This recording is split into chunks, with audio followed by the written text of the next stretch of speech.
உடையமாகிய எல்லாம் அல்ல அல்லாஹ் நல்லடியார்களே, அல்லாஹ்வுடைய மாபெரும் பேரர்களால் அவனுடைய மார்க்கத்தை அறிந்து கொள்ள வேண்டும், அதன்படி நம்முடைய வாழ்க்கையை அமைத்துக் கொள்ள வேண்டும், நம்மை நாமே சுய பரிசோதனை செய்து கொள்ள வேண்டும் என்கின்ற நல்ல நோக்கத்திலே இது போன்ற நல்லொழுக்க பயிற்சி முகாம்கள் நடத்தப்படுகின்றன.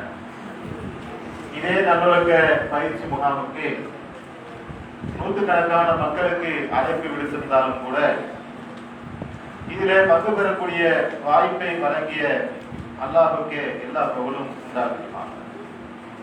மனிதனை அல்லாஹ் எப்படி படைச்சிருக்கிறான் அப்படின்னாக்க, இப்ப இந்த தரையில நம்ம தண்ணி ஊத்துறோம்னு வைங்களேன், அந்த தண்ணி எந்த தண்ணி ஓடும்? உங்களதான் கேள்வி கேட்க மாட்டேன்னு தப்பா சொல்லிட்டாரு. நம்ம பயம் முழுசு கேள்வியா தான் இருக்கும். தண்ணி ஊத்துறோம்னா அது எங்க ஓடும்? பள்ளமா இருக்கக்கூடிய இடத்தை நோக்கி ஓடும். அதான் தண்ணியுடைய இயல்பு. அப்படிதான் அதான் மனுஷனை படைச்சிருக்கான். ஒரு மனுஷனை சும்மா விட்டோம்னு வைங்களேன், அவன் இயல்பாவே பாவத்தை நோக்கி போயிடுவான். எந்த மனிதனாக இருந்தாலும் சரி, ஒரு மிகப்பெரிய தொழுகையாளி, நோபாளி, மார்க்கத்தை ரொம்ப அறிந்தவர், அவர் எந்த நல்ல அமலும் செய்யாமல் இருந்து விட்டால் அவர் ஆட்டோமேட்டிக்கா பாவத்தை நோக்கி போயிடுவார். அந்த இயல்புல தான் அல்லாஹ் உங்களையும் என்னையும் நம் அனைவரையும் அல்லாஹ் படைத்திருக்கிறான் என்று சொன்னால், அப்ப அடிக்கடி நல்ல விஷயங்களை கேட்டுக்கொண்டே இருக்கக்கூடிய ஒரு சூழலை நாம ஏற்படுத்திக்கணும். பேசி பேசியே ஒருத்தன் தற்கொலை படை உருவாக்கலாம். என்டிடி பிரபாகரன் மறுமையை நம்பாதவன், சொர்க்க நரகத்தை நம்பாதவன், அவன் பேசுறான்.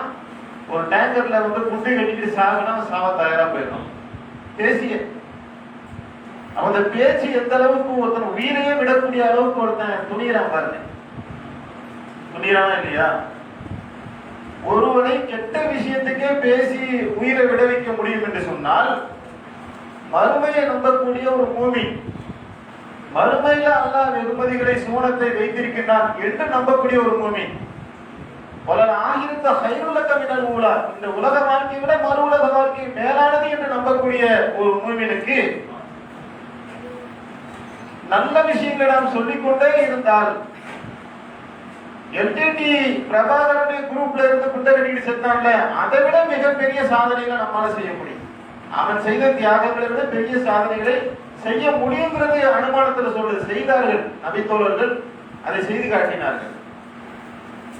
அவன் இது போன்ற தர்பியாக்கத்தான் என்ன செய்யணும், நம்மளை ஒரு எழுச்சியாக, நம்முடைய ஈமானை புத்தம் புதிதாக ஆக்கி வச்சிடும். ஒரு கண்ணாடியே இருக்குன்னு வைங்களேன், அதுல அப்படியே தூசி படிஞ்சிருச்சுன்னா ஒரு மங்கள் ஆயிருதுல, அதை எப்படி நம்ம தொடச்சி விடுறோமோ அந்த மாதிரி நம்முடைய உள்ளத்துல நம்ம அறியாம நிறைய அப்படியே தூசி மாதிரி புகை மாதிரி படிக்கணும் நம்ம உள்ளத்துல. நல்லதுன்னு தெரியும், ஆனா அந்த நல்லதுக்கு போகக்கூடிய மனசு வராது. தொழுகைக்கு பாங்க சொல்றாங்கன்னு தெரியும், ஆவலா போகக்கூடிய மனசு வராது. அப்படியே ஒரு டல்னஸ் வரும். இது மாதிரி தர்பியாக்கள் கலந்து கொள்ளக்கூடிய நேரத்துல அது ஒரு ரீஃப்ரெஷ் ஆயிடும். அப்படியாப்பட்ட ஒரு அற்புதமான ஒரு வாய்ப்பு. இந்த இடத்துல மலக்குமார்கள் நமக்காக ஒன்று கூடி குழுமி நின்று, இறைவா இவங்களுடைய பாவங்களை மன்னிச்சுன்னு துவா செஞ்சுக்கிட்டு இருக்காங்க. தெரியுமா உங்களுக்கு? தெரியுமா? யார் அல்லாஹ்வுடைய வேத வசனங்களை ஒருவருக்கொருவர் சொல்லி நினைவூட்டுகின்றார்களோ அந்த சபைகளுக்கு மேலாக மலக்குமார்கள், மாணவர்கள் ஒன்று திரண்டு இந்த நல்ல விஷயங்களை பேசக்கூடியவர்கள் இந்த சபையில் இருக்கக்கூடிய பாவ மன்னிப்புக்காக அவங்க என்ன செஞ்சிருக்காங்கன்னா பிரார்த்தனை செஞ்சுக்கிட்டே இருக்கிறாங்க. அப்படியாப்பட்ட ஒரு உயர்ந்த அவையில நாம உட்கார்ந்துருக்கோம். அப்படி உட்கார்வதற்குண்டான வாய்ப்பை ரப்புல் ஆலமீன் நமக்கு தந்திருக்கான். அது ஒரு பாக்கியமிக்க ஒரு சூழலை ரப்புல் ஆலமீன் நமக்கு உருவாக்கி இருக்கான். அப்படிங்கிற அந்த மனநிலையெல்லாம் நமக்கு இருக்கணும். இப்ப ஒவ்வொருத்தரையும் 10,000 ரூபாய் ஃபீஸ் வாங்கிட்டு உட்கார வச்சிருந்தீங்களேன், எப்படி எவ்வளவு கவனமா இருக்கும் தெரியுமா? 10,000 ரூபாய் கொடுத்துருக்கா அப்படின்னு நகர கூட மாட்டான். 200 ரூபாய்க்கு டிக்கெட் கொடுக்கறோட 2.5 மணி நேரம் நகராம உட்கார்ந்து இருக்கான தியேட்டர்ல. எல்லாருமே ஒரு 10,000 ரூபாய் வாங்கணும்னு வைங்களேன், அவன் சிறுநீர் இன்னைக்கு கூட போக மாட்டாரு. போயிடும், 1 மணி நேரத்துக்கு 10,000 ரூபாய் ரொம்ப ஜாஸ்தி அப்படின்னு நினைக்கிறாங்க. அதுக்கு தான் இதெல்லாம் சொல்ல வரும். இவ்வளவு முக்கியத்துவம் வாய்ந்த ஒரு சபையில நாம அமர்ந்திருக்கிறோம்.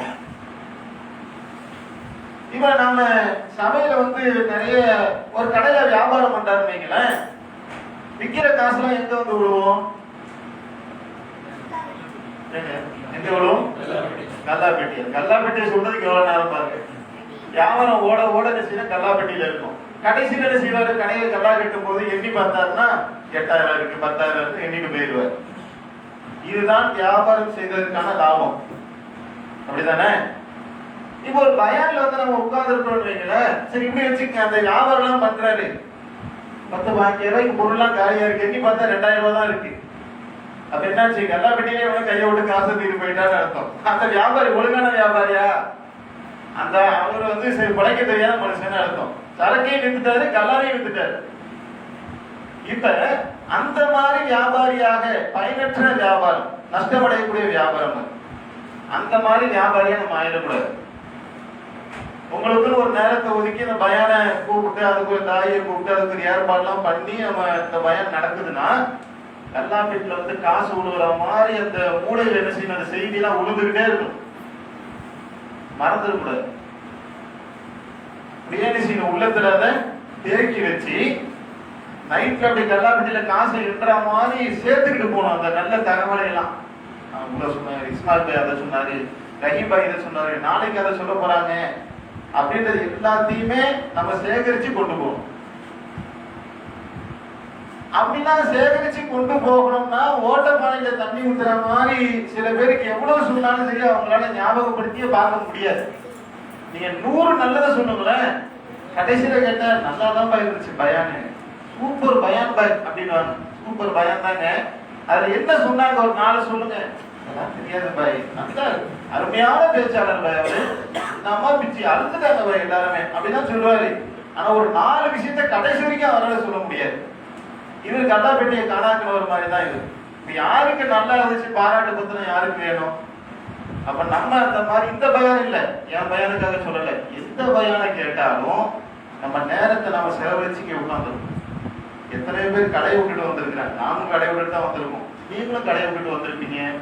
மனைவிக்கு செய்ய வேண்டிய, குடும்பத்துக்கு செய்ய வேண்டிய வேலைகளை ஒதுக்கி செய்துட்டு வந்திருப்பீங்க. ஒரு இழந்துகிட்டும் வந்து உட்கார்ந்துருக்குமா இல்லையா? அதுக்கான அறுவடையை நாம் சரியாக பெற வேண்டும் என்று சொன்னால் சொல்லப்படக்கூடிய விஷயத்த உள்ளத்துல வந்து செய்யணும், ஏந்திக்கணும், பிடிச்சிக்கணும். ஒரு நிலம் என்பது அது எப்படி வந்து ஒரு விதையை போட்டாக்கா அது வளருது. வெள்ளை மண்ணா இருக்கு அப்படின்னு சொல்லி மெரினா பீச்ல போய் ஒரு விதையை போட்டா விளையுமா? சுத்தமா இருக்கிற ஒரு டைல்ஸ்ல வந்து நெல்லெல்லாம் கொட்டி வச்சு அது என்ன சேர்த்து போட்டு வீணாக்குறானுங்க. நம்ம என்ன செய்வோம்? மார்பிள்ல டைல்ஸ்ல வந்து விதையை போடணும்னா விளையுமா? விதை விளைவதற்கென்று ஒரு நிலம், அதை விவசாயம் செய்யறான், உழுது பண்படுத்தி தண்ணியை சேர கலந்து வச்சிருக்கோம். ரொம்ப தண்ணியா இருந்தா அழுவிடும், பாலைவனமா இருந்தா விளையாது. எப்படி கலந்து வைக்கிறாங்கல்ல, அந்த மண்ணில் கொண்டு போய் விதைய பண்ணதான் வளருது. அதே மாதிரிதான் பயான். பயான் ஒருத்தர் நல்லா பண்றாரோ நல்லா பண்ணலையோ ரெண்டாவது, கேட்கிறவங்களுடைய மனநிலை எப்படி இருக்கணும்னு சொன்னா நல்ல செய்தி சொல்லுவோம், பண்படுத்தப்பட்ட நிலமாக இருக்கணும். ஒருத்தர் அப்படியே பாலைவனம் மாதிரி உட்காந்து விட்டத்தை பார்த்துட்டே உட்கார்ந்து இருக்காரு வைங்களேன், என் சித்த என் புலச்சை என்னத்த பயானு கேட்டு என்னத்த நடந்து தேவையில்லாம என்ன இங்க உட்கார வச்சுட்டான். ஒண்ணுக்கு 4 பூண்டு அடிச்சு என்ன போட்டு பாடாப்படுத்தி கூட்டு வந்து உட்கார வச்சுட்டான்.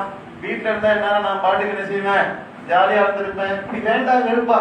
ஒரு அம்மா ஹஜ்ஜுக்கு அப்படி சொல்லிச்சு. ஹஜ்ஜுக்குல முடிச்ச ஒரு நேரத்துல ஒரு அம்மாட்ட கேட்கிறாங்க, எங்க கூட்டிட்டு போன ஒருங்கிணைப்பாளர் கேட்டார், நீ உங்க ஹஜ்ஜி எப்படி இருந்துச்சு? உங்க ஹஜ்ஜி இவ்வளவு கூட்டமா இருக்கு தெரிஞ்சா நான் ஹஜ்ஜுக்கே வந்திருக்க மாட்டேன். இது மாதிரி மனநிலையில நம்ம வந்து பயானை கேட்டோம்னா நம்ம மண் எப்படி இருக்கு? பாலைவனமா இருக்கு. எந்த விதை இப்ப ரசூலாவே வந்து பயான் பண்ணா கூட உருப்பட முடியாது. அப்படி உருப்படாம நிறைய பேர் இருந்தாங்கல்ல ரசூலா காலத்திலேயே. ரசூல் ஸல்லல்லாஹு அலைஹி வஸல்லம் அவர்கள் பயான் பண்ணியே ஈமான் கொள்ளாதவங்க இருந்தாங்கல்ல, அவங்களுடைய மனசுலாம் எப்படி இருந்திருக்கு? விளங்காத நிலமாக இருந்திருக்குன்னு அர்த்தம். அப்படிதானே? அப்ப முதல்ல நம்முடைய உள்ளங்களை என்ன செய்யணும்? விழிப்போடு ஒரே ஒரு நல்லது கூட அப்படியே வாழ்க்கையை தலைகீழா மாத்திருங்க. ஒரே ஒரு செய்தி, ஒரு சின்ன செய்தி 100 வாட்டி கேட்டிருப்பீங்க. இன்னைக்கு கேட்ட அந்த செய்தி என்ன செய்யும்? உங்க வாழ்க்கையை தலைகீழா புரட்டி போகுது. தர்மத்தை பத்தி எவ்வளவோ பயம் கேட்டிருப்பீங்க. உங்க அண்ணங்காரன் இன்னைக்கு வந்து 10,000 ரூபாய் கடையில் கேட்ட மாதிரி இல்லைன்னு சொல்லிருப்பீங்க. இன்னைக்கு சொன்ன பயானை கேட்டு 10,000 ரூபாய் கொடுத்துருவீங்க. இதுக்கு முன்னாடி 100 ரூபாய் கூட தந்திருக்க மாட்டீங்க. அப்போ ஒரு சின்ன விஷயம் கூட நம்முடைய வாழ்க்கை என்ன செஞ்சிடும்? புரட்டி போகுது. அதனால அந்த உரைகளை என்ன செய்யணும்னா ரொம்ப கவனமா உன்னிப்பா அது பயனுள்ளதாக அல்லாவுடைய தூதர் கேட்பாங்கல்ல, தேவா பயனற்ற கல்வியை விட்டு என்னை பாதுகாப்பாயா. சும்மா தேவையில்லாம நிறைய பயம் கேட்பாங்க சில பேர். ஏன் பயானு ஒரு முன்னேற்றமும் இருக்காது வாழ்க்கை. அப்படி நாம இருக்கக்கூடாது. அப்ப இதை நாம முதல்ல ஏன்னா ஒரு தர்பியாக்க தொடர்ந்து நீண்ட நேரங்கள் பயான்ல உட்கார்றது ஒரு பெரிய கஷ்டம் தான். சும்மா உட்கார்றதே கஷ்டம். ஏதோ ஒரு ஜோக்ல கூட சொல்லுவாங்கல்ல, சும்மா உட்கார்ந்து போற அந்த கஷ்டம் தெரிஞ்சுடுவாங்கல்ல. சும்மா உட்காரும் போது உடம்புலாம் வலிக்கும், கஷ்டமா இருக்கும், குத்தும் குடையும். ஒரு அரை மணி நேரம் வேலை செய்யணும்னு சொன்னா கூட செஞ்சிடலாம். அப்படி சிரமமான ஒன்றையில நம்ம சும்மா உட்கார்ந்தோம்னா கஷ்டமா தான் இருக்கணும். கவனிச்சா கஷ்டமா இருக்க. உங்களுக்கு பயான் போறதே தெரியாது. பயான் முடிச்சிட்டாரா, இன்னும் கொஞ்சம் பேசினா நல்லா இருக்குமே என்று எண்ணுகின்ற மனநிலை உங்களுக்கு ஏற்படும். நேரம் போகுவதே உங்களுக்கு தெரியாது. அதுக்கு நம்மிடத்துல அந்த ஆர்வத்தை நாம் என்ன செய்யணும். ஒரு ஹதீஸ சொன்னேன், எத்தனை வாட்டி இந்த ஹதீஸ கேட்டாச்சு அப்படின்னு சடித்துக் கொள்ளக்கூடிய மனநிலையில நாம் இருக்கக்கூடாது. இது அல்லாஹ்வுடைய தூதர் சொன்ன வார்த்தை, அல்லாஹ் சொல்லக்கூடிய வார்த்தை. அப்படிங்கிற அந்த கண்ணியத்தோடு நாம் என்ன செய்யணும், உரைகளை அணுக வேண்டும் அப்படிங்கிறத சொல்லிவிட்டு என்னுடைய உரைக்குள்ள போறேன். கெட்டவர்களுடைய மகசரில் அவருடைய நிலை என்ன அப்படிங்கிற சம்பந்தமா தலைப்பு கொடுத்து இதை பேசுங்க அப்படின்னா, இதை பத்தி நம்ம பேசுவோம். பேச வேண்டிய விஷயம், தெரிஞ்சுக்க வேண்டிய விஷயம் தான். ஏன் இந்த தலைப்பை கொடுக்குறாங்க அப்படிங்கிறத நம்ம யோசிக்கணும். ஏன் இந்த தலைப்பு எதுக்கு கொடுக்குறாங்க அப்படின்னா, நாம் நம்ப வேண்டிய விஷயங்களில மறுமையும் ஒன்று. ஒரு முஸ்லிம் ஈமான் கொள்ள வேண்டிய 7 விஷயங்களில மறுமை நம்பிக்கையும் ஒன்று. அப்ப அந்த மறுமையினுடைய நிகழ்வுகளில ஒன்றுதான் மகசரில் போய் நிற்கிறது. அப்படித்தானே? அப்ப அந்த மறுமை நம்பிக்கை நம்மிடத்துல ஆழமாக இருக்க வேண்டும். அதன் மூலமாக நம்முடைய வாழ்க்கை ஒரு நல்ல பண்பட்ட நிலையை அடையும். அதை நினைவூட்டுவதற்காக தான் இந்த தலைப்பை கொடுத்திருக்கிறாங்க அப்படிங்கிறத முதல்ல நம்ம விளங்கிக்கணும். சரி, அந்த நம்பிக்கை அப்படிங்கன்னா என்ன அப்படிங்கிறத முதல்ல பார்த்துட்டு இன்ஷா அல்லாஹ் நம்ம சப்ஜெக்டுக்குள்ள போகலாம். ஒரு மீன் தொட்டிக்குள்ள ஒரு மீன் இருக்குன்னு வைங்களேன், சின்ன மீன் தொட்டிக்குள்ள. அது ஒரு வருஷமா அந்த தொட்டிக்குள்ள நல்லா இருக்கு. இப்ப அந்த மீன் தொட்டில இருந்து அந்த மீனை எடுத்து பெரிய மீன் தொட்டிக்குள்ள விடுறாங்க. விட்டா அந்த மீன் என்ன ஆகும்? உங்களதான் கேட்குறீங்க, மத்தவங்களாம் சொல்லக்கூடாது, நீங்க சொல்லுங்க. உங்க பேர் என்ன? யூசுப். சொல்லுங்க யூசுப். எதே மாதிரி மனிதர்கள் புரியல. என்ன செய்யும் அந்த மீன்? ஒரு சும்மா ஒரு அடி அகலமுள்ள ஒரு தொட்டில இருந்த மீனை பெரிய டேங்க்ல 10 அடி அகலம் இருக்கிற ஒரு பெரிய டேங்க்ல விடுறாங்க. இப்ப அந்த மீன் என்ன செய்யும்? ஜாலியா தொட்டி ஃபுல்லா சுத்தி விளையாடுமா? பயப்படுமா? நீங்க சொல்லுங்க, என்ன செய்யும்? சொந்தமா சுத்தி போகும். அப்படி நம்ம நினைக்கிறோம். அப்படி கிடையாது. இதற்குனே தனியா ஆய்வு செஞ்சு என்ன சொல்றாங்கன்னாக்க, ஒரு வருடமாக குறிப்பிட்ட காலமாக ஒரு தொட்டிக்குள்ளேயே இருந்து பழகிய மீனை கொண்டு போய் பெரிய தொட்டியில விட்டா கூட சின்ன தொட்டிக்குள்ள எந்த வட்டத்துல சுத்தணுமோ அதே வட்டத்துல பெரிய தொட்டியை போய் சுத்தமா. இன்னும் தெளிவா சொல்றதா இருந்தா, ஒரு யானையை என்ன செய்வாங்கன்னா, பெரிய யானையா இருக்கும். அதுல அரணா கயிறு மாதிரி ஒரு சின்ன கயிறு போட்டு கட்டி வச்சிருப்பாங்க. பெரிய சணல் கயிறு மாதிரி சும்மா சாதா கயிறு. அந்த கயிறு போட்டு அது இப்படி சும்மா அப்படி காலை ஆட்டினா அந்த கயிறு என்ன செய்யும்? வந்துடும். ஆனா அந்த கயிறு அக்காம செய்யும் சொன்னா அதை கட்டி போட்டிருக்காங்க, நின்றுட்டு இருக்கும். அதுக்கு என்ன காரணம்? தம்பி நீங்க சொல்லுங்க. ஆசிரத்துக்கு முன்னாடி இருக்காரு அந்த தம்பி. என்ன காரணம்ப்பா? ஏன் நிக்குது? உட்கார முடியல, அதெல்லாம் நிக்கிறது. தம்பி நீங்க சொல்லுங்க. உங்களதான்.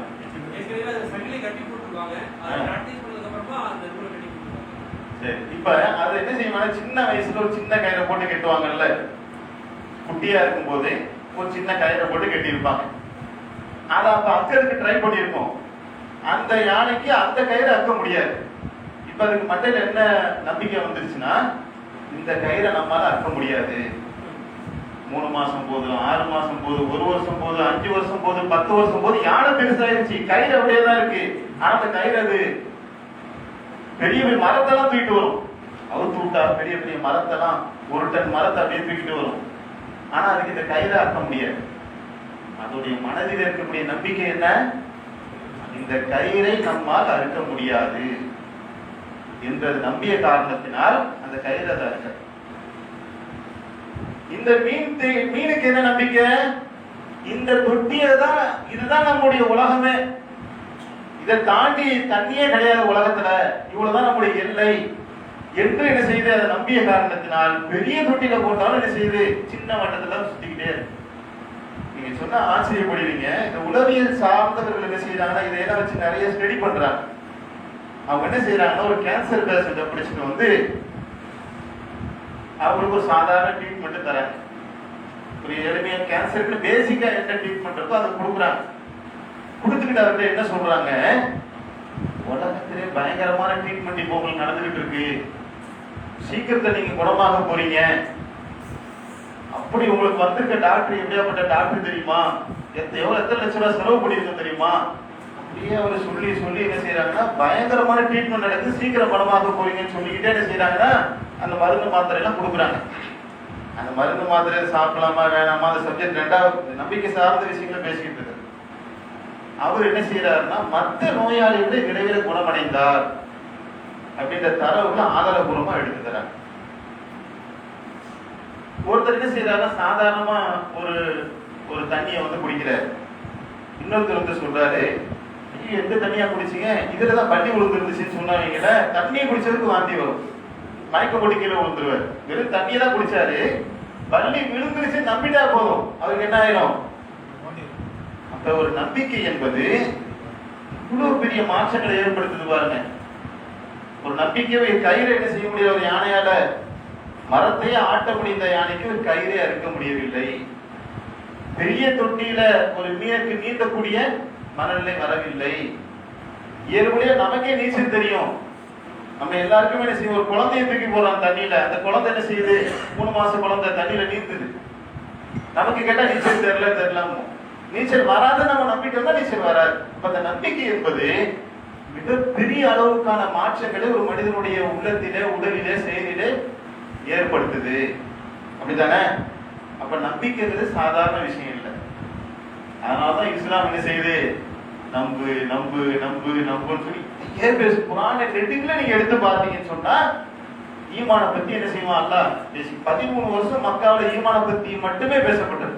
சட்டங்களே கிடையாது. கையை வெட்டு, திருநா இந்த சட்டம், விபச்சாரம் பண்ண அந்த சட்டம், இந்த சட்டங்கள் எங்க வந்துச்சு? 13 வருடங்கள் மக்காவில் அருளப்பட்ட கான்செப்ட் என்னன்னு சொன்னா நம்பிக்கை தான். நம்பிக்கை அல்லாஹ் நம்பணும், தூதரை நம்பணும், மாணவர்கள் நம்பணும், இது 6 விஷயத்தை நம்பணும்னு சொல்றது 13 வருஷமா.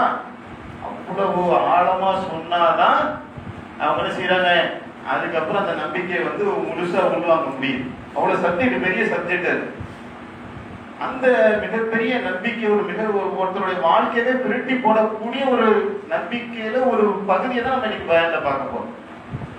ஒரு மூமின் இருக்காரு, அவருடைய உருவத்தை வைத்து அல்லாஹ் என்ன செய்யறதுல, நம்ம ஒருத்தர் முஸ்லீம் மூமின் என்ன செய்வோம், நாம் வந்து பேசிக்குவோம். ஆனா அல்லாஹ் வந்து எதை பார்க்கிறான்னா, ஒவ்வொரு உறுப்புகள் ஒவ்வொன்றிலும் கருன்னு ஒண்ணு இருக்கு, உருன்னு ஒண்ணு இருக்கு. உருனா உருவம்.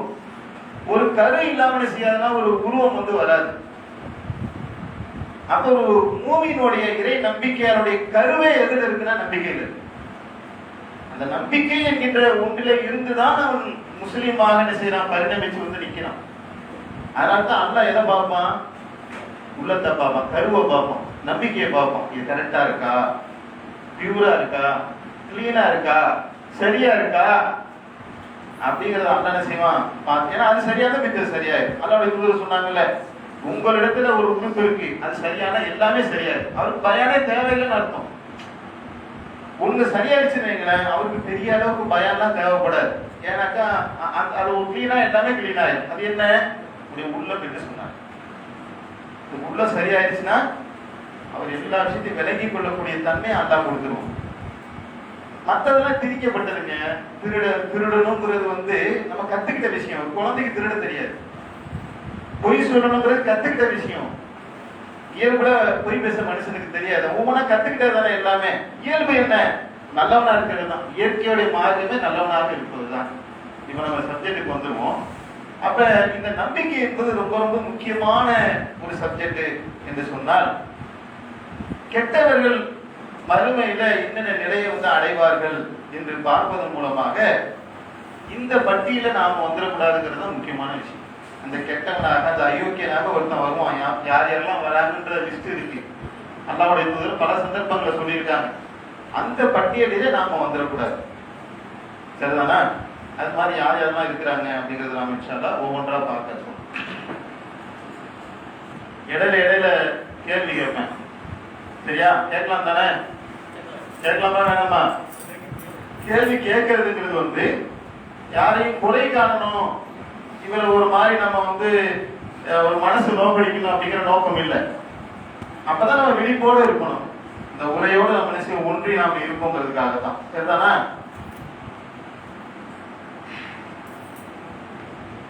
கெட்டவர்கள் மறுமையில அந்த மனுஷர்ல அவருடைய நிலை என்ன என்பதை நம்ம பார்க்கறதுக்கு முன்னாடி பொதுவாகவே மனிதர்களுடைய நிலையில் கெட்டவர்கள் நல்லவர்கள் எல்லாரும் சேர்ந்து இருப்பாங்கல்ல, அந்த ஒரு நிலையை நாம எடுத்துக்கொண்டால் நல்லா சொல்லி காட்டலாம். அணு அளவு நன்மை செய்தவர் அதை காண்பார், அணு அளவு தீமை செய்தவர் அதை காண்பார். ஒவ்வொரு மனுஷனும் தான் செய்த அனைத்து செயல்களும் என்ன செய்வான், அப்படியே அவன் அந்த மனுஷர்ல வந்து அவன் வந்து பார்ப்பான் அப்படின்னு ரப்புல் ஆலமீன் சொல்லி காட்டலாம். 99வது அத்தியாயத்துடைய 6-8 வசனங்கள்ல இதை நம்ம பார்ப்போம். அப்புறம் அல்லாஹ் என்ன செய்யறான், அந்நாளில் மக்கள் தம்முடைய செயல்களை காண்பதற்காக அவர்களை பல பிரிவுகளாக அல்லாஹ் ஆக்கி விடுவான். எல்லாம் ஒரு இடத்துல ஒன்று கூடினாலும் கூட நல்லவர்கள் தனியாக, வலப்புறத்தார் தனியாக, இடப்புறத்தார் தனியாக அல்லாஹ் என்ன செய்வான், நல்லவர்கள் கெட்டவர்களையும் எல்லாம் பிரித்து விடுகின்றான். அதுல அப்படி எழுப்பப்படக்கூடிய நேரத்துல மனிதன் அங்க எப்படி இருப்பான்? ஒருத்தர் மௌத்தா போற நேரத்துல நம்ம என்ன ஆடையை போட்டு அவர் அடக்கம் பண்ணிருப்போம்? என்ன ஆடையை போட்டிருப்போம்? அவன் போட்டு. மறுமையில எழுப்பப்படும் போது அவர் எந்த ஆடையில இருப்பாரு? ஆடையே அற்றவராக, நிர்வாணியாக அவர் இருப்பார், செருப்பணியாதவராக இருப்பார். இப்ப இங்க வந்திருக்கவங்க எல்லாருக்குமே சுண்ணத்து செய்யப்படுறதுக்கான வாய்ப்பு இருக்கு. ஆனா மறுமையில எழுப்பி அந்த மனுஷரை நிக்கக்கூடிய அந்த இடத்துல அவர் விருத்த சேதனம் செய்யப்படாதவராக இருப்பார். அவர் பிறக்கும் போது எப்படி இருந்தாலும் அப்படி இருப்பார். ஒரு அடிபட்டு கை கால் ஏதாவது உடஞ்சிருக்கும், அதெல்லாம் இருக்கு, எல்லாமே கிளியரா செய்வோம். அவரு பிறக்கும் போது எப்படி இருந்தாலும் அப்படி தெளிவான நிலைகள்ல அவர் இருப்பார் என்று நபிகள் நாயகம் ஸல்லல்லாஹு அலைஹி வஸல்லம் அவர்கள் சொல்லி காட்டியிருந்தார்கள். அந்த நாள்ல அல்லாஹ்வை நிராகரித்து வாழ்ந்த பாவிகள் இருக்கிறாங்கல்ல, அவங்களுடைய முகத்தை பார்த்தாலே கண்டுபிடிக்க முடியும் இவர்களெல்லாம் கெட்டவர்கள். அந்த முகத்தை பத்தி அல்லாஹ் சொல்லி காட்டுறான். அந்நாளில் சிலருடைய முகங்களிலே புழுதி படித்திருக்கும், அதுல கருமை மூடி இருக்கும். நீங்க இப்ப கூட சில பேரை பார்க்கலாம், யாரையுமே குறிப்பிட்டு சொல்ல விரும்பல, சில பேருடைய முகத்தை பார்த்தாலும் அப்படியே லேனத்து வடிஞ்ச மாதிரியே தெரியும். ஒரு மாதிரி அயோக்கியத்தனம் பண்ணி சம்பாதிக்கிறவன், அடிதடி பண்றவன், வட்டிக்கு விட்டு சாப்பிடறான் பாருங்க, அவன் அந்த ஸ்டேஷன் பக்கம் போயிட்டீங்கன்னா அந்த மாதிரி ஆட்களை நிறைய பார்க்கலாம். நல்லவங்களும் இருப்பாங்க. அவன் மூஞ்சியை பார்த்தீங்கன்னா நமக்கு வந்து பதட்டமாயிடும். இந்த மாதிரி செய்தா மூஞ்சியை நம்ம பார்த்துடக்கூடாது, நம்ம பயப்படுவோம். நாம அப்படியாப்பட்ட முகங்கள்ல வந்து ஒரு அல்லாஹ்வுடைய அருளே அவங்க முகத்துல இருக்காது. அது மாதிரி மறுமையில் இருக்கக்கூடிய அந்த முகங்களில் எப்படி இருக்கும்? கருமை படித்தவர்களா. கருமைனா கருப்பான பார்த்து எடுக்கக்கூடாது. ஒரு மனுஷன் கடுமையான நெருக்கடியில் இருக்கும்போது அந்த முகம்லாம் செய்யும், சுண்டி போயிடும், சோகமயமாக என்ன செய்வான், ஆகி போயிடும். அல்லாஹ்வுடைய கோபத்துக்குரிய முகமாக அந்த முகம் செய்யும் மாறி இருக்கும். அப்படியாப்பட்ட முகங்கள் அவங்கதான் பாவிகள். அதுல சிலர் வந்து குருடனாக இருப்பார்கள், கட்டு தெரியாத குருடர்களாக சிலர் வந்து இருப்பார்கள். அப்ப அவர்கள் கேட்பாங்க, யாரெல்லாம் நான் உலகத்துல வந்து பார்த்துக்கிட்டு இருந்தேனே, என்னையே நீ கண்ணு தெரியாம எழுப்புன என்று கேட்கக்கூடிய நேரத்துல அல்லாஹ் சொல்லி காட்டுகின்றான், என்னுடைய போதனை நீ புறக்கணிச்சல. அப்படி போதனை யாரு புறக்கணிக்கின்றார்களோ அவர்களுக்கு நெருக்கடியான வாழ்க்கை இருக்குன்னு அல்லாஹ் சொல்றான். அந்த நெருக்கடியான வாழ்க்கை இங்கேயும் இருக்கும், அங்கேயும் இருக்கும். அல்லாஹ்வுடைய வேத வசனங்களை நிராகரிக்க சொல்லி ஷைத்தான் வந்து தூண்டுறான். நிராகரிப்பதன் மூலமாக நீ இந்த உலகத்துல வந்து ரொம்ப சுதந்திரத்தை நீ அனுபவிக்கலாம், ஜாலியா இருக்கலாம் என்று ஷைத்தான் தூண்டுறான். ஆனால் அந்த அல்லாஹ் சொல்லக்கூடிய வார்த்தை என்ன தெரியுமா? நான் என்ன சொல்றேனோ அதை நீ மீறி நடந்தன்னு சொன்னா அவன் வாழ்க்கை நெருக்கடிக்கு உள்ளாகும். கட்டிக்கு வாங்காத நல்லா சொல்றான், விரிவா பார்க்க இருக்கிறோம். ஆனா ஒருத்தன் வாங்கிட்டான்னு வைங்களேன், அவன் வாழ்க்கை என்ன ஆகுது? நெருக்கடி. சாகர தூக்கு போட்டு தற்கொலை செய்து கொள்ற அளவுக்கு நெருக்கடி உண்டாகுது பாருங்க. நாளைக்கு இந்த உலகத்திலேயே இந்த நெருக்கடி இங்கேயோட நிக்கிறது இல்ல, மறுமையிலும் அந்த நெருக்கடி அவனுக்கு வந்துருச்சு பாருங்க. கண்ணு தெரியாம முழிக்கிறான். எனது போதனையை புறக்கணிப்பவருக்கு நெருக்கடியான வாழ்க்கை உண்டு, அவனை கியாமத்து நாளில் குருடனாக எழுப்புவோம். என் இறைவா, நான் பார்வையுடனாக இருந்தேனே, என்னை ஏன் குருடனாக எழுப்பினாய் என்று அவன் கேட்பான். அப்படித்தான் நம்முடைய வசனங்கள் உன்னிடம் வந்தன, அதை நீ மறந்தவாறே இன்று நீ மறக்கடிக்கப்பட்டு விட்டாய். உனக்கு கண் இருக்குன்னு எனக்கு தெரியாதாடா? எனக்கு தெரியும். நீ என்னுடைய வசனங்களை மறந்தது மாதிரியே நான் உனக்கு கண்ணை கொடுக்கறதுக்கு நான் மறந்துட்டேன். சிலேடையாக எனக்கு அல்லாஹ் மறக்கக்கூடியவன் இல்லை. அல்லாஹ் என்ன செய்யணும்? அந்த கேள்விக்கு ஒரு பதில் என்ன செய்யணும்? சிலேடையாக ரப்பல் ஆலமீன் வந்து அந்த இடத்துல சொல்லி காட்டக்கூடிய காட்சி நாம பார்க்கிறோம். இது மாதிரி கெட்டவர்களுடைய பட்டியலை நபிகள் நாயகம் ஸல்லல்லாஹு அலைஹி வஸல்லம் அவர்கள் பல இடங்களில குறிப்பிட்டு காட்டுகின்றார்கள். அதுல ஒருத்தவங்க யாருன்னா யாசிப்பவர்கள். இன்னைக்கு திருவள்ளிக்கேணி மாரியான ஜாம்பஜார் கிருஷ்ணாம்பேட்டை ஏரியாவில் நீங்க பாத்தீங்கன்னா யாசிக்கக்கூடியவர்கள் வந்து ரொம்ப மிக அதிகமா இருக்கிறாங்க. சில நேரத்துல எந்த அளவுக்கு ஆயிரும்னா இரக்க குணம் உடையவர்கள் கூட எரிச்சல் படக்கூடிய அளவுக்கு, இரக்க குணம் இருக்கவங்க கூட என்ன செய்வாங்கன்னா ஒரு கட்டத்துல எரிச்சல் அடையக்கூடிய அளவுக்கு அந்த யாசிக்கக்கூடியவர்களுடைய நிலைமை வந்து போகுது. ஒருவன் யாசிக்கின்றான், கையேந்துகின்றான் என்று சொன்னால் அவனுக்கு அவனுடைய சூழல் வந்து உண்மையிலே யாசிக்கக்கூடிய நிலைமை அவன் அடைந்து விட்டான் என்று சொன்னால் அது வேற. அது அவனுக்கும் அல்லாஹ்வுக்கும் உள்ளது. யாசிப்பதையே தன்னுடைய தொழிலா ஒருத்தன் ஆக்கிட்டான் வைங்க, அவனுடைய முகத்தை நீங்க பாருங்க எப்படி இருக்கும். செவ்வாய்க்கிழமை ஆனா கரெக்டா நாங்க ஒரு ஏரியால இருந்தோம், பூமா அப்படின்னு ஒரு சவுண்ட். இப்ப நம்ம சொன்னல இதை விட பயங்கர வீரியமா இருக்கும் அந்த சவுண்ட். ஒருத்தன் வீட்டுக்குள்ள இருந்தா அவனை வெளியே தூக்கிட்டு வந்து அந்த சத்தம் போட்டுரும். வரலன்னா அந்த மாதிரி ஒரு சவுண்ட் கேட்டுக்கிட்டே அந்த முகங்களை பார்த்தா அப்படியே இந்த பிச்சை போடுவதற்காக பண்ணி பண்ணி அப்படியே ஆயிடும். நம்ம முகத்தை நீங்க பாத்தீங்கன்னாலே அவங்க நீங்க என்னதான் நீங்க பட்டுப்படவை போட்டாலும் இது பிச்சைக்காரையும் கண்டுபிடிச்சிடும். இந்த சோறு இதெல்லாம் போட்டு ஒரு 5 ஸ்டார் ஹோட்டல்ல போய் தங்க வச்சாங்கன்னா இது ஆகப்பட்ட பிச்சைக்காரி மாதிரி இருக்கு என்று நீங்கள் கண்டுபிடிக்கக்கூடிய அளவுக்கு அந்த முகம் மாறி உலகத்துல ஆயிடுச்சு பாருங்க. பரிதாபமாக முகத்தை வச்சு அல்லாஹ் எவ்வளவு கண்ணியம் மிக்க ஒரு படைப்பாக அல்லாஹ் படைச்சிருக்கிறான். தன்னைத்தானே தாழ்த்தி கொண்டு அல்லாஹ் கையை கொடுத்து காலை கொடுத்து எல்லாம் கொடுத்தும் கூட கையெழுதி கையெழுதி கையெழுதி தன்னை சிறுமைப்படுத்தி தாழ்மைப்படுத்தி இருந்ததுனால அல்லாஹ் மறுமையில் அவர்களை எப்படி இருப்பானா? எல்லா பார்ட்ஸுமே இருக்குமா, கை கால் தோள்கள் எல்லாமே இருக்குமா, முகம் மட்டும் எலும்பு கொண்டாரு. முகம் மட்டும் எப்படி இருக்கும்? எலும்பு கூடு மட்டும்தான், எதுவுமே இருக்கு. எவ்வளவு கோரமான நிலை. பிச்சை எடுக்கலாமா, பிச்சை போடலாமா, அந்த சப்ஜெக்டுக்குள்ள நம்ம போகல. இருக்கிறவர்கள் மறுமையில அவங்க என்ன செய்வாங்க, அந்த நிலையை அடைவார்கள்னா ஒரு காலத்தில் நம்ம என்ன செஞ்சிடக்கூடாது. அல்லாஹ்வுடைய தூதர் சொன்னாங்க, யார் சுயமரியாதையோடு வாழ விரும்புகின்றார்களோ அல்லாஹ் அவர்களை சுயமரியாதையோடு வாழ வைப்பான். ஒருத்தர் நினைக்கிறான் ஹக்கீம் பின் ஹிசாம் வரலாற்றுல நம்ம அபூபக்கர் ரலியல்லாஹு அவர்களை பற்றி கேள்விப்பட்டிருப்போம், உமர் ரலியல்லாஹு அவர்களை பற்றி கேள்விப்பட்டிருப்போம். ஆனா செயற்கரிய சாதனைகளை செய்த நபி தோழர்கள் பலர் இருக்கிறாங்க. அதுல ஒருத்தர் ஹக்கீம் பின் ஹிசாம். அவர் அல்லாஹ்வுடைய தூதர்கிட்ட வந்து அவர் என்ன செய்யறாருன்னா நிறைய செல்வம் வந்திருக்கிற கேள்விப்பட்டு வந்து கேட்கிறாரு. ரசூலா கொடுக்குறாங்க. கேட்ட உடனே கிடைச்சிருச்சு, இன்னும் கேட்கலாமே, இன்னும் 2வது வாட்டி கேட்கிறாங்க. ரசூலா கொடுக்குறாங்க. இன்னொரு வாட்டி கேட்கிறாரு, இன்னொரு வாட்டி கொடுக்குறாங்க. 3 வாட்டி கொடுத்த பின்னாடி அல்லாஹ்வுடைய தூதர் சொல்றாங்க, ஹக்கீம் பின் ஹிசாமே, போதும் என்ற மனதோடு இந்த செல்வத்தை நாம அணுக வேண்டும். சுயமரியாதையோடு யாரு வாழ்வாரோ அல்லாஹ் அவர்களை சுயமரியாதையோடு வாழ வைப்பான் என்று ஹக்கீம் பின் ஹிசாமுக்கு கொடுத்துட்டு ரசூலா சொன்னாங்க. கொடுக்காம திட்டிக்கிட்டு சொல்லல, அவருடைய உள்ளத்துல ஆணித்தரமாக பதியக்கூடிய வகையில் பிச்சையும் கேட்கல. அவங்க கேட்டது பிச்சை கிடையாது. அவங்க அவங்க அந்த நாட்டினுடைய ஜனாதிபதியாக இருக்காங்க, இறை தூதராக இருக்கிறாங்க, வந்திருக்கு அவங்க கேட்டா கொடுப்பாங்களே அப்படின்ற அடிப்படையில் போனவர்கள் ஒரு லிமிட்டை தாண்டுகின்றார்கள் என்று அல்லாஹ்வுடைய தூதர் உணரக்கூடிய நேரத்துல இதை சொல்லுகின்றார்கள். ஹக்கீம் பின் ஹிசாம் எப்படி மாறிட்டார் தெரியுமா? தன் வாகனத்துல இருந்து ஒரு சாட்டை கீழே விழுந்தா கூட, வாகனம் எதுவா இருக்கும், ஒட்டகம் அது இருக்கும், 8 அடி 10 அடி உயரம் இருக்கும், கீழே விழுந்தா கூட யாரும் எடுத்து தர சொல்ல மாட்டாங்க, அவரே கீழே இறங்கி அதை எடுத்துக்குவார். பிச்சைக்காரன் ரேஞ்சுக்கு இங்க யாருமே இல்லை. நம்மள பிச்சைக்காரங்களை கூப்பிட்டா மாநாடு நடத்திட்டு இருக்கோம். அந்த சபையில உள்ளவங்க யாருமே இங்க இல்லை. நாம் கற்றுக்கொள்ள வேண்டிய பாடம் இதுல என்ன இருக்கு?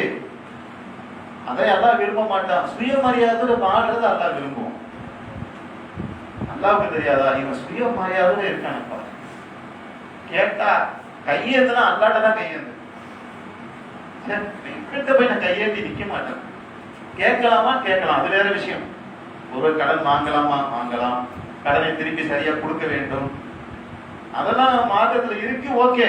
ஆனா நான் யாருக்கும் கேட்க மாட்டேன்னு ஒருத்தர் நின்றான்னு வைங்களேன், அல்லாஹ் அவனுக்கு என்ன செய்வான்? ஏதாவது அறியாத புறங்களில் அல்லாஹ் கொண்டு வந்து சேர்ப்பான். அது மாதிரி நம்ம இருக்கலாமா? இன்ஷா அல்லாஹ் சுயமரியாதையோட என்ன செய்யணும்? நிக்கணும். இன்ஷா அல்லாஹ் அந்த ஒரு வாய்ப்பை அல்லாஹ் நமக்கு வந்து என்ன செய்யணும்? தருவதற்காக நாம துவா செய்யணும். அடுத்ததாக பாத்தீங்கன்னா, அந்த நாளையில மனுஷர்ல ஒருவன் வந்து அவனுடைய பிறப்புறுப்பில, அப்படி ஒரு ஹதீஸ்ல தெளிவான வார்த்தைகளாகவே வருது, குத்தப்பட்டு ஒரு கொடி என்ன செய்யும் அவனுக்காக நட்டப்பட்ட நிலையில ஒருத்தன் வருவான். யார் இவன்? மோசடி செய்து இந்த உலகத்துல சம்பாதிச்சு மோசடி.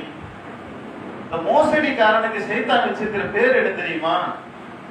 பயங்கர திறமையானவன். பாய், நம்மகிட்ட ஒரு ஆள் இருக்காரு, அவர்கிட்ட 1000 ரூபாய் சம்பளம் தரணும், ஆனா வித்தக்காரன் பாய், திறமையான ஆள் பாய். என்னடா வித்த, என்னடா திறமை அப்படின்னா, பொய் பொய்யா பேசி வியாபாரம் பண்ணுவான். அதான் வித்த. மோசடி செய்வான், கடப்படம் பண்ணுவான், கள்ளத்தனம் பண்ணுவான், கழுதையை குதிரை எண்ணுவான், குதிரையை கழுதை ஆக்குவான், ஆட்டை மாட்டாக்குவான், வரவனுக்கே ஒரு மாடை நிக்க வச்சுக்கிட்டு இத ஆடுன்னு வரவனை நம்ப வச்சிருவான். இந்த மாதிரி இப்படி பொய்யா பேசுவான். வெளுத்து போகக்கூடிய ஒரு பாவாடை என்ன செய்வான்? வெளுத்தே போகாது. 100 ரூபாய்க்கு வாங்கக்கூடிய அந்த பொம்பளைக்கு முதல்ல ஒரு அறிவு இருக்கணும். 100 ரூபாய்க்கு வாங்க வெளுத்து போகும்போது தெரியுமா இல்லையா? 100 ரூபாய்க்கு வாங்கிட்டு வெளுத்து போகாத ஒரு பாவாடை வெள்ளை கலர்ல வாங்கிட்டு போனா வெளுக்காது, எந்த கலர்ல வாங்கினாலும் அது வெளுத்து போகும். ஆனா இவன் என்ன செய்வான்? அவன் வந்து அடிச்சு பேசுவான், சாயமே போகாது, நம்பி எடுத்துட்டு போலாம். அந்த பாவனை கொண்டு போய் பெருநாள் அன்னைக்கு நம்ம சாதாரணமா கடந்து போறோம். நம்ம 100 ரூபாய் விஷயம் அப்படின்னு நம்ம நினைக்கிறோம். ஆனா ஒரு சில குடும்பங்கள்ல புயல் அடிச்சிடும். வீட்டுக்காரன் செய்வாரு, ஒரு 1000 ரூபாய்க்கு ராமராஜ் வேட்டி வாங்கியிருப்பாரு, ஒரு 1000 ரூபாய்க்கு சட்டை வாங்கியிருப்பாரு, உதாரணத்துக்கு சொல்றேன். எல்லாம் வாங்கி அந்த வெள்ளை துணி வெளுக்காதுன்னு சொல்லிட்டாங்கல்ல, அந்த பொம்பளை அப்பாவி தனமா கொண்டு போய் இந்த பச்சை கலர் பாவனையை முக்கிச்சுன்னு வைங்களேன், அந்த வெள்ளை சட்டெல்லாம் என்ன ஆகும்? பெருநாளுக்கு முந்தின 2 பாவனை வாங்கிச்சுன்னா ரொம்ப கொடுமை. பச்சை கலர் சிவப்பு கலர் எல்லாம் கலந்து இந்த பாவனை விழுந்துச்சு, 200 ரூபாய் நஷ்டம், அது வேற விஷயம். 2000 ரூபாய் 3000 ரூபாய் மாப்பிள்ளையோட இது எல்லாம் இந்த மாலக தலைவாரி பூ வச்சு மாமியார் வீட்டுக்கு போறதுக்கு எல்லாமே எல்லா குடும்பத்தோட போற மாதிரி ஐடியா. அது நடக்குமா? உன் போட்டு அடி அடின்னு அடிப்பான். 90% ஆண்கள் அப்படி இருப்பான். இல்லாட்டி திட்டுவான், அசிங்கமா திட்டுவான்.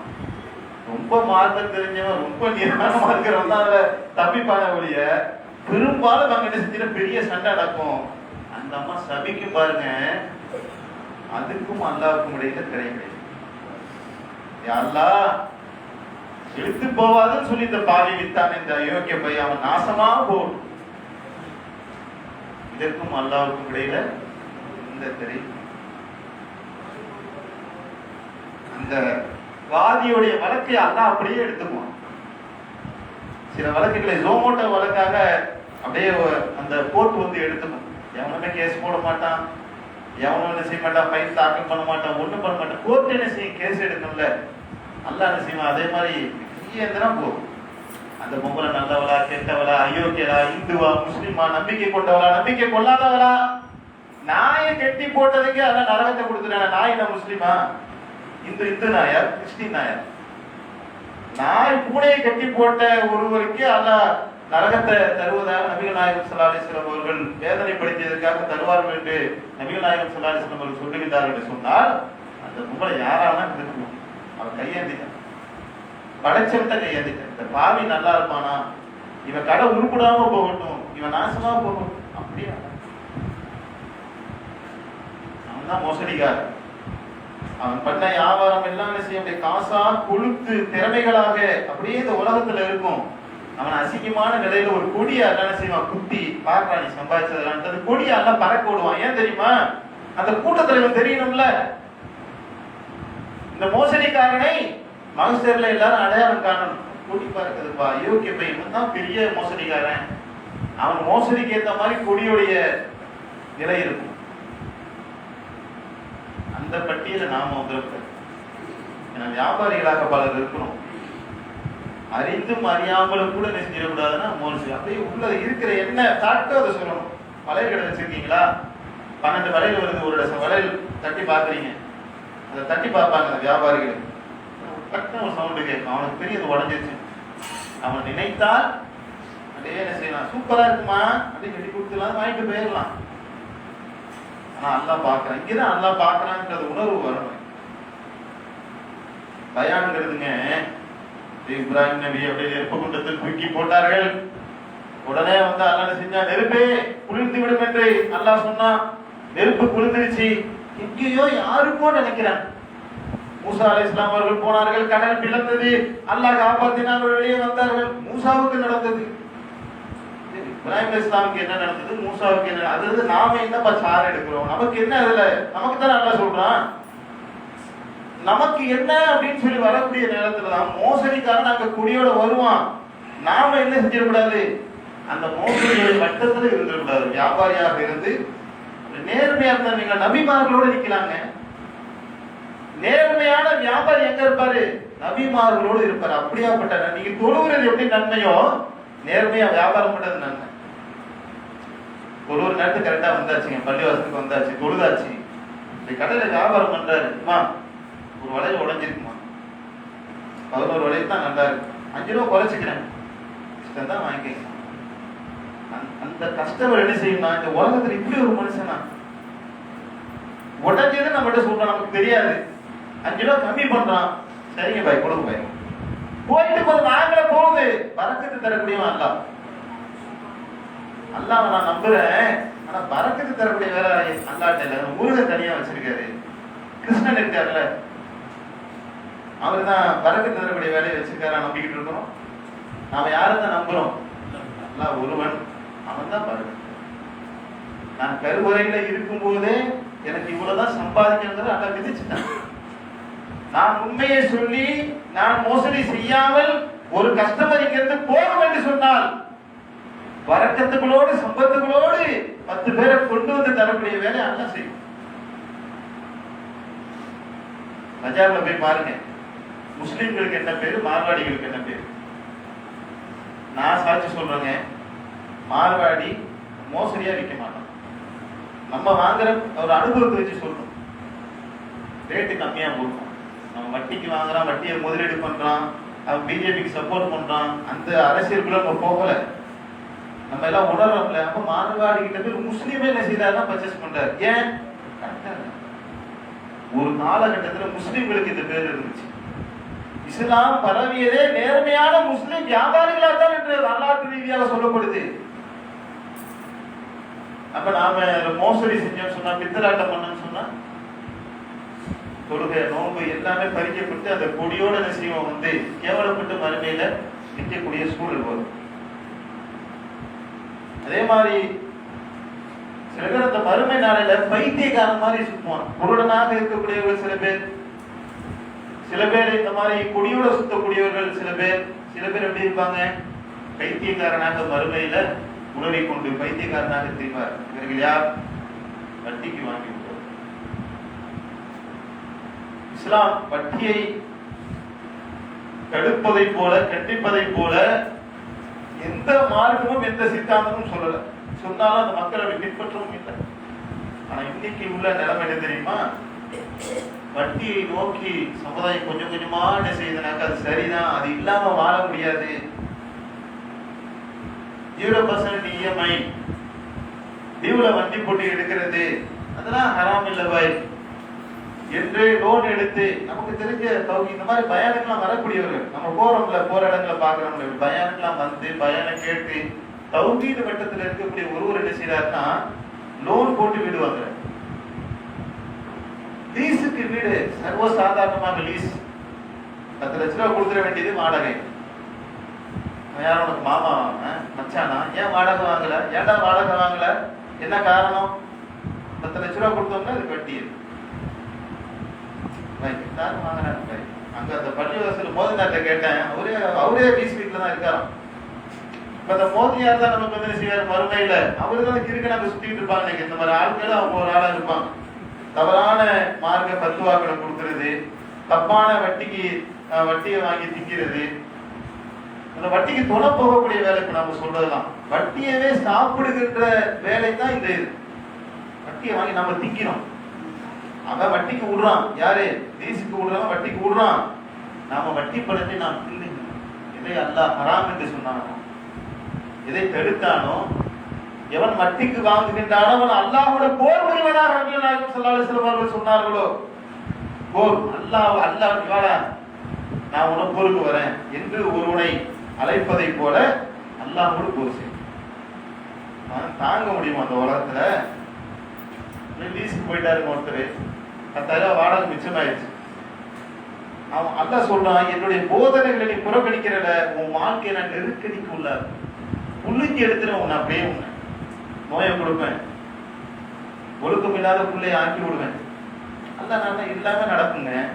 இப்படிதான் அல்ல கரெக்டா மிரட்டி உள்ளதுதான்.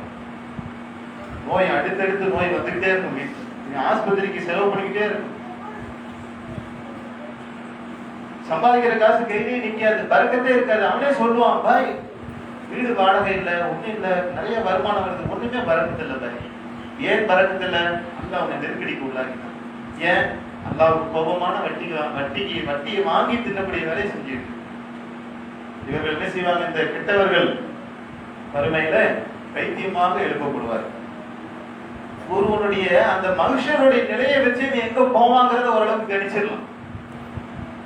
நம்ம ஒரு வீட்டுக்கு போறோங்க, நம்மை கண்ணியமிக்க விருந்தாளியாக அவர்கள் நம்பினால் தெரு வாசலை நிக்க வச்சு சட்டி தர அங்கேயே கஞ்சி குடிச்சுட்டு போன்னு சொன்னா நம்ம கண்ணியமான விருந்தினரா? கேட்கிறேன். அந்த இடம் எதை தீர்மானிக்குது? நமக்கு இவங்க கொடுத்திருக்க இடம் இதுதான் அப்படி தீர்மானிக்குதுல. மக்சர்ல இப்படிலாம் யார் யாரெல்லாம் இருக்கிறாங்களோ இந்த இறுதி நிலை தீர்ப்புக்கு பின்னாடி இவங்க எங்க போவாங்கிறத ஓரளவுக்கு கணிச்சிடலாம். இந்த இடத்துல நாம் நினைச்சிடக்கூடாது, வந்து நின்று விடக்கூடாது. மற்ற கால சொல்லியிருந்தாங்க, ஒரு 5 நிமிஷம் எடுத்துக்கலாமா? நீங்க சொல்லணும், என்னங்க செய்யலாம்? பேசினாம முடிச்சுக்கலாமா? 5 நிமிஷம். அந்த ஜகாத்து என்கின்ற ஒன்று வந்து இன்றைக்கு வந்து யார் ஜகாத்து கொடுக்க தகுதியானவர்களோ அவர்கள் இந்த சமுதாயத்தினுடைய ஏழை மக்களுடைய ரத்தத்தை அட்டை பூச்சி மாதிரி உறிஞ்சிட்டு இருக்காங்க. அல்லாஹ்வுடைய தன்மை எப்படி தெரியுமா? தனக்கு தீங்கு செய்தது கூட தன்னை ஒருவன் வணங்கவில்லை என்று சொன்னால் கூட அல்லாஹ் நான் அதை மன்னிச்சிருக்கோம். அதுக்காக அல்லாஹ் வணங்காம இருக்கணும்னு அர்த்தம் இல்லை. சொல்லுவாம கொள்ளாம இருக்கிறான், அல்லாஹ் ரொம்ப கவனம் குறைவா இருந்தது, செய்தான வழிகெடுத்துறாங்க, நீ மன்னிச்சிருன்னு அழுதான். நீங்க ஒரு கண்ணீர் விட்டா போதும், அல்லாஹ் என்ன செய்வான்? குறைஞ்சு போ. அப்படி கூட வாய்ப்பு இருக்கு, விட்டுருவான். அதனால எல்லாரும் சொல்லுவாங்க வந்து கடைசியில் கேட்டுங்க, அதுக்கு அப்படி அர்த்தம் இல்லை. அதுக்கு ஒரு வாய்ப்பு இருக்கு. மனித உரிமைகளில் ஒருத்தன் கை வச்சாங்களேன், அல்லாஹ் மனுஷனை நேசிக்கிறான். அந்த ஏழை பாலைகளை அல்லாஹ் நேசிக்கிறான் பாருங்க. அவனுக்குரியதை நீ வச்சுக்கிட்டு இருக்கியா கையில? குதிச்சிருவான் அல்லாஹ். ஒருத்தன் உழைக்கிறான், அந்த சம்பளத்தை சரியா கொடுக்கல, ஊதியத்தை பிடிக்கல, அல்லாஹ் நிச்சயமா இவனுக்கு ஆதரவா நிச்சயமா வந்து நிப்பேங்கிறான் அல்லாஹ். ஒரு ஊழியருடைய சம்பளத்தை கொடுக்காம ஒருவன் மோசடி செய்தால் அவனுக்கு எதிராக நான் வந்து நிப்பேன்.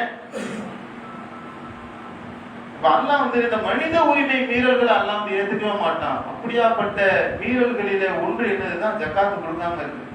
அது நம்ம காசுக்கு கொடுக்கல, அது அவனுக்கு உரியது நல்லா சொல்றோம். உனக்கு உன்கிட்ட இதுல இருந்து நீ குடு நல்லா சொல்லல, டேய் அவனுக்குரியதை நீ வச்சுக்கிட்டு இருக்காங்க. நல்லா உன்கிட்ட இருக்க 100 ரூபாயிலிருந்து 2 ரூபா 50 காசு கொடுக்கறது இதுக்கு அர்த்தம் இல்ல. 2 ரூபா 50 காசு அவன்கிட்ட கூட உன்கிட்ட இருக்கு. கணக்கு பண்ணணும், டெய்லி கணக்கு பண்ணி கிளீனா மாசம் மாசம் கணக்கு பண்ணி வருஷத்துக்கு கிளீனா என்ன செஞ்சிடணும், வரக்கூடிய புதிய வருமானத்துக்கு ஜகாத் கொடுத்துட்டு ஒரு 4 பேரா சேரணும். ஒரு ஆள் என்ன செய்யறாரு, நல்லா தெரியுது இவர் எல்லாம் முன்னேறக்கூடிய தன்மை இருக்கு, உழைக்கக்கூடிய தன்மை இருக்கு, வேலைக்கு தான் இருக்காரு, 400 ரூபாய் 500 ரூபாய் சம்பளம் வாங்குறாரு, ஒரு 5 பேர் சேருவோம், ஒரு கடை வச்சுக்கணும். நாங்க கடை நாங்க அட்வான்ஸ் தரோம், 50,000 ரூபாய் கடையை பிடிச்சி நாங்க தரோம், 40-50 ரூபாய் சரக்கு போட்டு தரோம், 50 ரூபாய் ஜக்காத்தா வச்சுக்கோங்க, ஒரு 50 ரூபாய் கடனை வச்சுக்கோங்க. நல்லா உழைக்கக்கூடிய தன்மை உங்கள்கிட்ட இருக்கு, நீங்க உழைக்க பயிற்சியா. யாராவது செய்யறோமா, அப்படி செய்யறோமா? நன்மையிலும் இறைச்சத்திலும் ஒருவருக்கு ஒரு உதவி செய்து கொள்ளுங்கள் நல்லா சொல்றான். யாருக்கு சொல்றான்? நமக்கு தானே சொல்றான். நம்மள எத்தனையோ பேர் அப்படி இருக்கும், யாராவது உதவி செஞ்சிட மாட்டாங்களா, யாராவது நமக்கு தேடி வந்து கொடுத்துட மாட்டாங்களா? சமுதாயத்துல ஏற்றி ஏமாத்தி தின்னக்கூடியவர்கள் ஒரு செக்டார் இருக்கிறாங்க. அதை பார்த்து நம்ம பயந்துடக்கூடாது. நாம நன்மை நாடி என்ன செய்யணும், சரி இந்தப்பா நல்லா அறிப்பா அப்படின்னு செய்யக்கூடிய ஒரு மனநிலையில நாம் வர வேண்டும். ஆனால் இப்படி செய்யாமல் ஜக்காத்தை ஒருவன் சேர்த்து வைப்பான் என்று சொன்னார், பணத்தை சேர்த்து சேர்த்து வச்சு ஜக்காத்து கொடுக்காமல் இருப்பான் என்று சொன்னார், அது மறுமை நாளில அந்த மனுஷர்ல கிழட்டு பாம்பாக 2 கோடுகள் உடைய அனைப்பந்த நாகப்பாம்பு மாதிரி இருக்குல்ல, அதுதான் கல்ல 2 கோடு, இந்த மாதிரி 2 கோடுகளுடைய வழுக்கையான கிழட்டு பாம்பாக அவனுடைய கழுத்தை சுற்றி கொண்டு அவனுடைய கடவாயை என்ன செய்ய அதுக்கு பிடிச்சுக்கிட்டு நான் தான் அவனுடைய செல்வம் என்று அது கொத்திக்கிட்டே இருக்கு. அவன் சேர்த்து வைத்த தங்கமும் வெள்ளியும் சூடுபடுத்தப்பட்டு அவருடைய விழாப்புறங்களில முதுகுகளிலும் நெற்றியிலும் அவனுக்கு சூடுபடுத்தி ஊற்றப்படும் என்று நபிகள் நாயகம் ஸல்லல்லாஹு அலைஹி வஸல்லம் அவர்கள் சொல்லி காட்டினார். நாம ஜக்காத்து கொடுக்கக்கூடிய எலிஜிபிள் வந்துருச்சா உடனே அதுக்குண்டான வேலையை செய்து விட வேண்டுமே ஒழிய அங்க போய் இது போன்ற அதாபுகளை பெறக்கூடியவர்களாக நாம ஆகிவிடக் கூடாது. அதே மாதிரி பாத்தீங்கன்னா கடைசியா ஒரு செய்தி என்னன்னாக்கா, பெரும்பாலும் எல்லாருக்கும் ஒரு மனைவிமார்கள் தான். சில சந்தர்ப்ப சூழலில் சில பேர் 2 திருமணம் முடிப்பார்கள் என்று சொன்னால் அந்த 2 மனைவியிடத்திலும் நீதமாக நடந்துக்கணும். நீதமாக நடந்து கொள்ளாம புதுசா கட்டின பொண்டாட்டிக்கு ஒரு 25 வயசுன்னு வைங்களேன், அந்த முதல் மனைவிக்கு ஒரு 40 வயசுனாக்க அந்த முதல்ல அந்த 2வது மனைவி மீது ரொம்ப அதிகமான ஈர்ப்பு வந்து முதல் மனைவியை விட்டு அது பெத்த பிள்ளைங்களை விட்டு 2வது மனைவியோடு ரொம்ப ஒட்டு உறவாக இருந்து இப்படி யாரு வந்து இருக்கின்றார்களோ அது மறுமையில அவர் என்ன செய்யற ஒரு பக்கம் சாய்ந்தவராக அவர் வருவார் என்று நபிகள் நாயகம் ஸல்லல்லாஹு அலைஹி வஸல்லம் அவர்கள் சொல்லி காட்டுகின்றார். சபையில் அப்படி யாரும் 2 பொண்டாட்டி கட்டி நஷ்டப்படுற மாதிரி நமக்கு தெரியல, இந்த சங்கதி இருக்குங்கிறத நம்ம என்ன செய்யணும், அப்படி யாரும் இருந்தாலும் சொல்லி வைக்கணும், இப்படிலாம் இருக்குங்க, ஒன்ன வச்சு போதுமாக்கிங்க, இந்த 2 தேவையா கரெக்டா நீதமா இருந்துக்குங்க. இந்த செய்தியை நம்ம மக்கள்கிட்ட போய் சொல்லணும். சொல்லலாமா? ஒரு செய்திய நம்ம உள்ளத்துல பதிய வைப்பதற்கு ஒரு ட்ரிக்ஸ், ஒரு விஷயம் என்னன்னு சொன்னா அதை நாம இன்னொருத்த போய் சொல்லிட்டோம்னு வைங்களேன், அது வந்து உள்ளத்துல பதிஞ்சிடும். விஷயத்தை கேட்கிறோம், கேட்டுட்டு நம்ம ஒரு ஆட்ட போய் சொல்லிட்டோம்னு சொன்னா நம்ம உள்ளத்துல ரைட்டிங் ஆயிடும், ஏத்தியாச்சு, மூளையில ஏத்தியாச்சுன்னு ஆயிடும். அப்ப இன்னைக்கு நாம கேட்ட அந்த விஷயங்களை நீங்க என்ன செய்யுங்க, உங்க சகோதரி இடத்துல, உங்க அம்மா இடத்துல, உங்க தம்பிங்க வராதவங்க இருப்பாங்கல்ல, உங்க குடும்பத்தார்கிட்ட போய் இன்னைக்கு பயம் நடந்துச்சு, இன்னும் நான் பாயிண்ட்லாம் பாய் சொன்னாரு அப்படின்னு சொல்லுவீங்களா? இன்ஷாஅல்லாஹ் சொன்னோம்னா நம்முடைய உள்ளத்துல அது நிற்கும். அந்த விஷயத்தை நம்முடைய வாழ்க்கையில நாம் என்ன செய்யணும், அதை மறக்காம இருந்து நடைமுறைப்படுத்தி இந்த பாவிகளுடைய பட்டியலில நாம் வந்து விடாமல் சோனவாசிகளுடைய பட்டியலில் இருந்து இந்த உலகத்தில் மறுமையில் வெற்றி பெறக்கூடிய நன்மக்களாக அல்லாஹ் உங்களையும் என்னையும் ஆக்கி அருள் புரிவானாக. வாகேதுவானாக.